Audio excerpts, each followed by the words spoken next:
Hello students, कैसे हैं आप सब। होपफुली सब घर पे बढ़िया होंगे आप।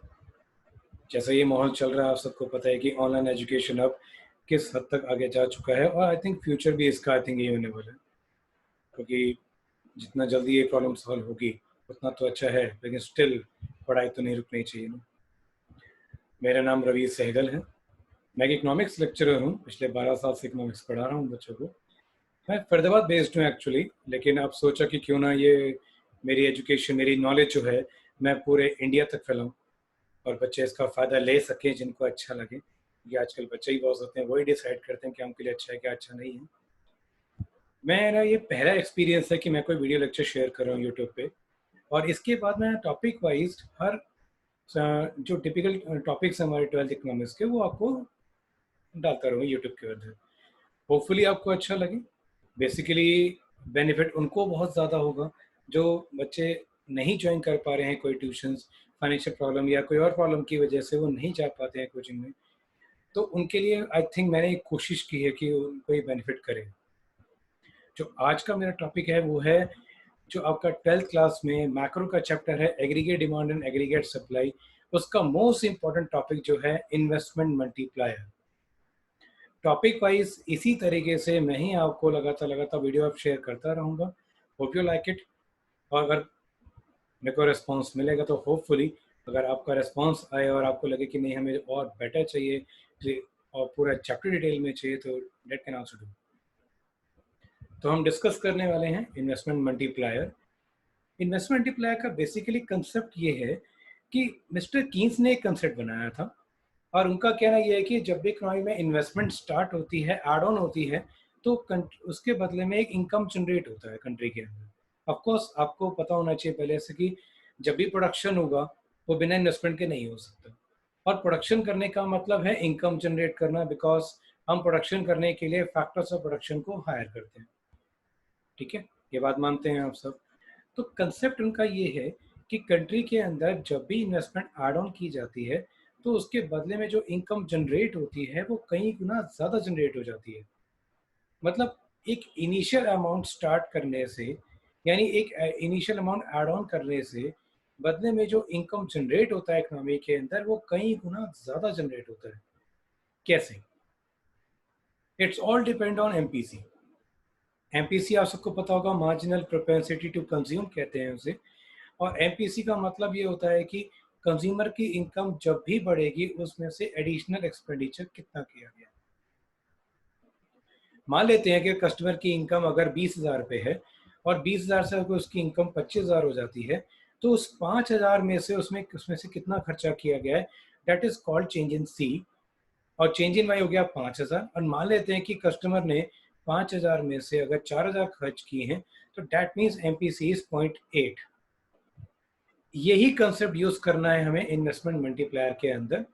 मल्टीप्लायर के अंदर भी यही है कि जब भी इकोनॉमी में एडिशनल इन्वेस्टमेंट स्टार्ट होगी, उसकी वजह से कंट्री के अंदर एक एडिशनल इनकम जनरेट हो जाएगी, और उस एडिशनल इनकम में से एडिशनल खर्चा भी निकलेगा जो एमपीसी निकाल के देगा। ठीक है। अब मिस्टर कीन्स का कंसेप्ट ये कहता है, one person expenditure is another person income. मैंने जो खर्चा किया है अपनी एडिशनल इनकम में से, जिसके पास जाके किया है, उस पर्सन की इनकम जनरेट हो चुकी है। फिर वो पर्सन की जो इनकम जनरेट हुई है वो अपनी इनकम में से किसी और थर्ड पर्सन पे खर्चा करेगा। ऐसी वो थर्ड पर्सन की जो इनकम जनरेट हुई है सेकंड पर्सन की वजह से, वो थर्ड फोर्थ पर्सन पे खर्चा करेगा। यानी एक मेरे अमाउंट से ही कितना अमाउंट इकोनॉमी में सर्कुलेट हो चुका है। फॉर एग्जाम्पल ले लेते हैं। मान लेते हैं कि मेरी इनकम 50,000 रुपये है, और मेरी इनकम में मान लेते हैं कि 20,000 का एडिशनल हुआ है। तो 20,000 में से मैंने 80% खर्च कर दिया, 16,000। 16,000 मैंने खर्च किया सपोज मिस्टर ए के ऊपर। तो मिस्टर ए की एडिशनल इनकम कितनी हो गई? 16,000। मिस्टर ए ने भी अपनी 16,000 इनकम में से 80% खर्च किया और मिस्टर सी पे खर्चा कर दिया। आगे मिस्टर बी पे मान लेते हैं। 16,000 का 80% खर्च किया गया है किसके ऊपर? Mister B. अब मिस्टर बी की 80% इनकम जनरेट हुई है जो मिस्टर सी ने प्रोवाइड की है। वो भी इसी तरह 80% खर्च करके मिस्टर सी को दे देंगे। ये प्रोसेस चलता रहेगा। मैं आपको एक न्यूमेरिकल एग्जांपल के थ्रू भी समझा दूं, जिसका टेबल है, काफी इंपॉर्टेंट है, वो आप देखिए।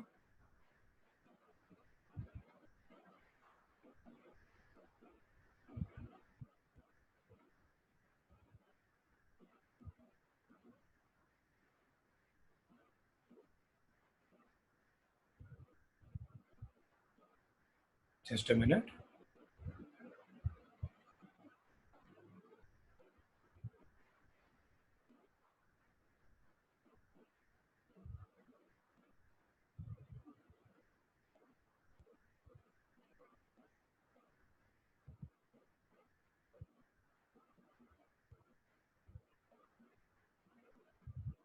ये देखिए, ये है मल्टीप्लायर का पूरा प्रोसेस।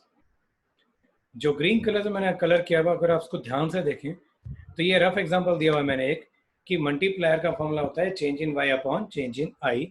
दैट मीन्स जब इकोनॉमी के अंदर 1,000 करोड़ से मान लेते हैं अगर इनकम इन्वेस्टमेंट एड ऑन किया गया है, तो उसकी वजह से कंट्री के अंदर 4,000 करोड़ का इनकम जनरेट हुआ है। तो मल्टीप्लाई की वैल्यू आ रही है 4, जिसको के से डिनोट करते हैं। मिस्टर कीन्स ने इसको फर्दर डेरिवेट किया और इसका फॉर्मूला बन गया 1/1 माइनस एमपीसी, और फर्दर डेरिवेट किया तो 1/एमपीएस, because MPC plus MPS is equal to 1। अब हमारा पहला केस देखिए। पहले केस में एमपीसी वैल्यू हमने ले रखी है 0.8। दैट मीन्स कंज्यूमर अपनी एडिशनल इनकम में से 80% कंज्यूम करेगा, 20% सेव कर देगा। तो start with first round. Economy के अंदर 1,000 करोड़ से इन्वेस्टमेंट एड ऑन की गई और पहले राउंड में 1,000 करोड़ से इनकम जनरेट हुआ। उसमें से 80% कंज्यूम हुआ। जब change in saving, change in consumption which is calculated with the help of MPC, that is 0.8, तो 1,000 का 0.8 वैल्यू हो जाएगा 800। कंज्यूमर ने 20% सेव कर लिया। अब ये 800 जो कंज्यूम किया गया है, ये किसी ना किसी की इनकम में चला गया है। उस पर्सन की इनकम में एड ऑन हो गया है 800, और उस पर्सन ने भी इसका 80% कंज्यूम किया, 20% सेव कर लिया। उसी तरीके से ये 640 का इनकम किसी के थर्ड पर्सन की इनकम में चला गया। वो पर्सन भी 80% कंज्यूम कर देगा, बाकी rest of the amount save कर लेगा। अब हम क्या करेंगे, इस प्रोसेस को पूरा लिखने की बजाय मल्टीप्लाई के फॉर्मूले में इसको पुट कर देंगे 1/1 minus 0.8, that is 1/1 minus MPC. तो मल्टीप्लाई की वैल्यू आ रही है 5। 5 ये इंडिकेट कर रहा है कि इनिशियल इन्वेस्टमेंट का 5 टाइम्स इनकम कंट्री के अंदर इनकम जनरेट हो चुकी है, जिसमें से 80% कंज्यूम हो चुका है, 1,000 saving. Let's see the second case also. MPC 0.9 ले लेते हैं आप। 0.9 का मतलब क्लियर होना चाहिए आपको कि कस्टमर अपनी एडिशनल इनकम में से 90% अमाउंट कंज्यूम करेंगे आप। तो 1,000 का इन्वेस्टमेंट ऐड हुआ, पहले राउंड में 1,000 इनकम जनरेट हुई, उसमें से 90% आपका कंज्यूम हुआ, 10% सेव हुआ। ये 900 सेम वही प्रोसीजर किसी ना किसी की इनकम में चला गया। उस पर्सन ने भी 90% कंज्यूम किया, 10% सेव किया। सेम ये 810 का अमाउंट किसी ना किसी की पॉकेट में चला गया, उसने भी 90% कंज्यूम किया, 10% सेव किया।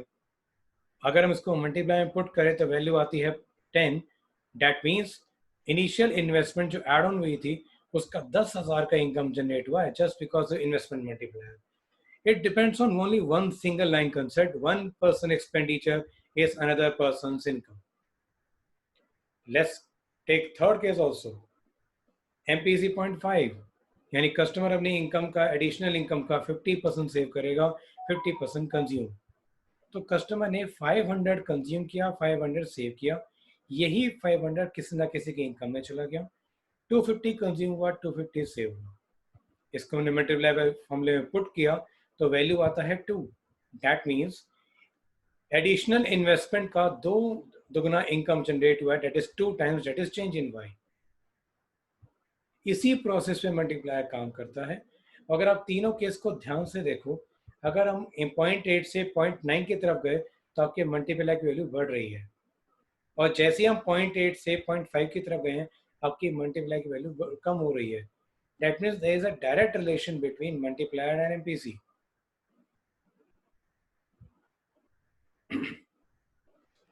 यानी सेम वही बात हो गया, हम जितना ज्यादा खर्चा करेंगे, सामने वाले की पॉकेट में उतने ज्यादा पैसे एंटर करेंगे, और हम जितना कम खर्चा करेंगे, सामने वाले की पॉकेट में उतने पैसे कम जाएंगे। तो one person expenditure another person income, यानी higher the expenditure higher the income, lower the expenditure lower the income. और जैसा कि आप सबको पता है कि एमपीसी की जो वैल्यू है वो 0 और 1 के बीच में ही लाई कर सकती है। एमपीसी की लोवेस्ट वैल्यू 0 होती है, हाईएस्ट वैल्यू 1 होती है, और मल्टीप्लाई की वैल्यू जो है वो एमपीसी बेस्ड होती है। तो उसी तरीके से हमने मल्टीप्लाई की मैक्सिमम और मिनिमम वैल्यू निकाली है। आप देख सकते हैं यहाँ पे ध्यान से कि मल्टीप्लाई की मैक्सिमम वैल्यू कैसे आया, 1/1 - 1, यानी एमपीसी की मैक्सिमम वैल्यू, तो वैल्यू आती है इनफाइनाइट। और एमपीसी का मिनिमम वैल्यू 0, तो 1/1 - 0 वैल्यू वुड बी 1, यानी मल्टीप्लाई का मैक्सिमम वैल्यू इनफाइनाइट होता है, मिनिमम वैल्यू इज 1।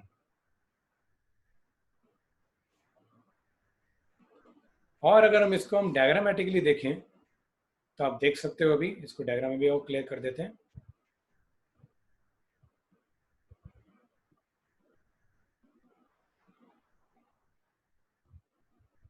ये देखिए, it is your aggregate demand, ये है आपका इनकम लेवल,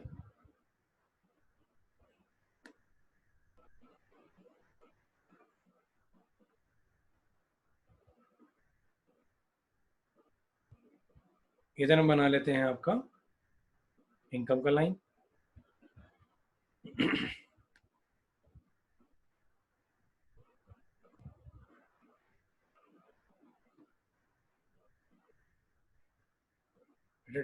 डायग्राम का तो खेल है सारा, डायग्राम बहुत ध्यान से बनाए जाते हैं।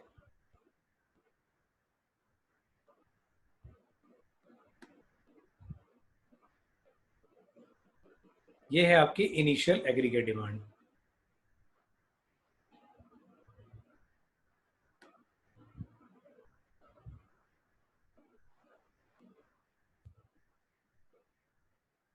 ये हो गया आपका इनकम।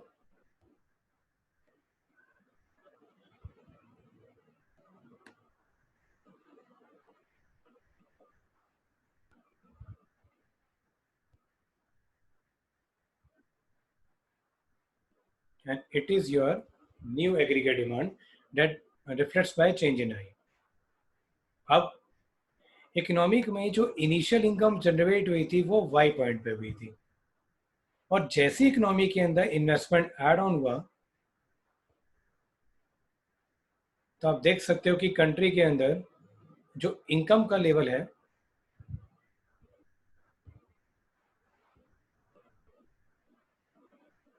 वो कहाँ पहुंचा जाके।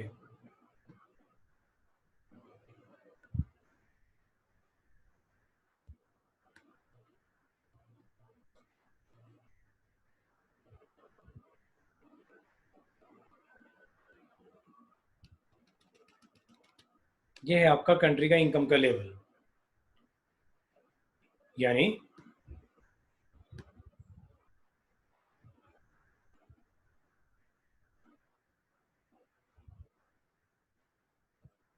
इतने अमाउंट से कंट्री के अंदर इन्वेस्टमेंट ऐड हुआ और उसकी वजह से कंट्री के अंदर इतने अमाउंट से इनकम जनरेट हुई। That is a diagrammatic presentation of multiplier also.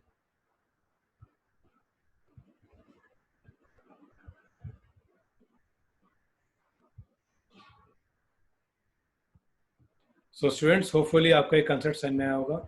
In case of any doubts और एनी क्वेरीज तो आप मुझे फर्दर कांटेक्ट भी कर सकते हैं। मैं पर्सनली भी डाउट ले सकता हूँ, आप मुझे व्हाट्सएप कर सकते हैं। ठीक है, I am running my classes in the name of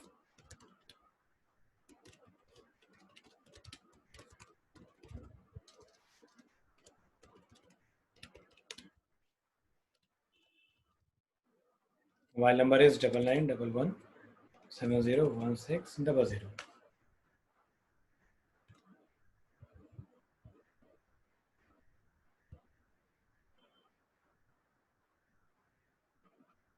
hopefully आपको ये समझ में आया होगा। And after all it's my first lecture on YouTube, so please अगर कोई ऊपर नीचे कुछ मिस्टेक्स हो गया तो प्लीज़ आप अवॉइड कीजिएगा। ऑफ कोर्स एक्सपीरियंस मैटर करता है, जैसे जैसे हम आगे वीडियो डालते जाएंगे चीज़ें रिफाइन होती जाएंगी, हमारी क्वालिटी भी इम्प्रूव होते जाएगा। बस मेन मोटिव है कि जो समझाया जा रहा है वो आप समझें। ठीक है, छोटी गलतियों को इग्नोर करें। मेरी कोशिश यही रहेगी कि आपके कंसेप्ट बिल्कुल क्लियर रहें। ऐसे ही हर बार कुछ नए टॉपिक को लेके मैं एक नया वीडियो अपलोड करता रहूँगा साथ के साथ। ठीक है, keep in touch, stay safe, thank you.